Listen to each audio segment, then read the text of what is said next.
Hello lovelies, welcome to Narc Free Formula. My name's Freedom, thank you for joining me today. Today's episode is about the Narc's naughty or nice list. This is part 2 in my Christmas special.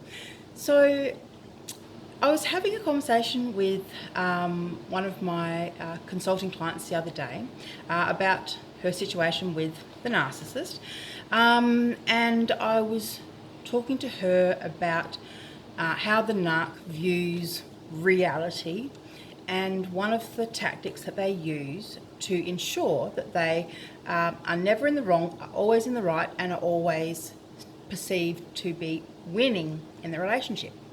And this is what I refer to as the naughty or nice list. What does it mean? Well, let me tell you.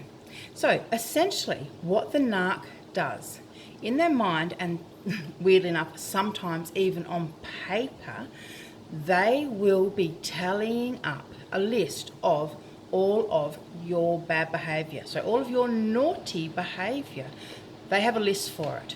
And I mean, literally, it could be things as minute as, looked at me wrong across the dinner table, right? In his mind, filthy looks, keeps giving me filthy looks. Ruined my dinner, ruined my birthday dinner. Whatever it is, the narcissist will always focus in on your behaviour, not at any of the other circumstantial evidence, anything that was going on. They just tally up the behaviour. So they will have a list of what I call the naughty list. Everything that you have done wrong. Now, what they also have another tally list going over is the nice list, but you're not on that list. You're never on that list. This is what they have done for you. And the reason why they have the naughty and nice list is no matter what happens, no matter what you say or what you do, they are always going to have a comeback. And it's either going to be, for example, if you say, you were so mean to me the other day. Why were you so mean? They then get to say, what? I was mean? How about when you forgot to blah, blah, blah? Or, right, so that's when they get to use the naughty list. And essentially it's a comeback. It is about taking no responsibility, no accountability. There's no looking at their own behaviour ever, right? You've got to understand, they do not want to be looking at themselves. There's no self-reflection going on with the narcissist, ever.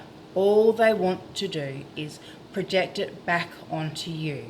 So what about you, right? And then the other side is when they pull out the nice list, when they'll say, well, how about all the things that I do for you? I do blip, blip, blip. Right? But because, like I said, because they fail to actually, it's not an accurate tally, they fail to acknowledge any of your good things on the list. And because you're a healthy, normal human being, you're not tallying this stuff up in your mind. Not in a million years would you ever think that you would have a conversation with another grown adult that starts with, well, what about when you did this then? Like, that's not normal behaviour, right? So we're not tallying this stuff up, and it comes as a real shock, as a real surprise when, you try to communicate a problem so you can resolve it, sort it out, make things better between you, but essentially it is just perceived as criticism, and that you are perceived as attacking them, and their only response is to either spin it around on you and say, well, what about when you blah, blah, blah, or to accuse you of being ungrateful. How ungrateful are you? I do all of these things for you. When you see how the narcissist's mind actually works, it's almost impossible to engage in kind of conversations and communication with them. Once you actually figure this stuff out, it's so childish, and I was going to say adolescent, but it's not even, even adolescents are more evolved than this. Excuse me. It's so childish that it's shocking when another adult treats you like that. But as I said, what it's all about is this lack of object constancy thing. So they can't, whole object relations. So they can't see themselves as being a nice guy who's just done some, some stuff, but we can talk it out and sort that stuff out. That's okay. They don't see it like that.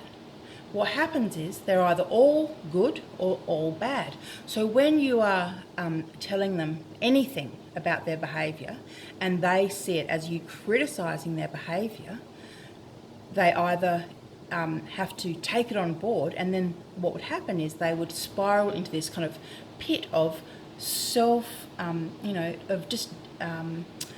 feeling sorry for themselves, feeling ashamed. They would probably beat up on themselves.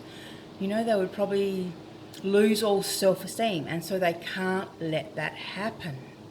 So they've created the naughty or nice list, and that stops them from ever having to look at their own behaviour. The whole thing, it's all going to be your fault. Your fault, and if you bring any complaints to them, well, whatever you've done is always going to be worse than what you're complaining to them about. Because this list that they have, the tally, like I said, it will have, little minor infractions. So if you bring up a minor thing to them, they can say, well, hang on, what about when you did blah, blah, blah? But it will also bring up, it'll also include the majors, the big stuff that you did wrong, the stuff that you apologised for and they said that they forgave you for, right? That stuff will be on the list. Believe me, they don't ever forget about that stuff. They will always use that stuff to throw it back in your face. Narcs don't do relationships. It's always about winning. I've said this before, they're like dogs. There's no equals. It's either you're above them or you're below them in a hierarchy. That's the reality. There's no equals. There's no partnership. There's no communication. Just because they're speaking and apparently listening, that doesn't mean that there's communication taking place. It just means you speak, then they talk over you. And they say something that makes you look bad and feel bad. And then you think to yourself, oh my God, who am I to say these things to them? I'm such a bad person, or something ridiculous. All right, darlings.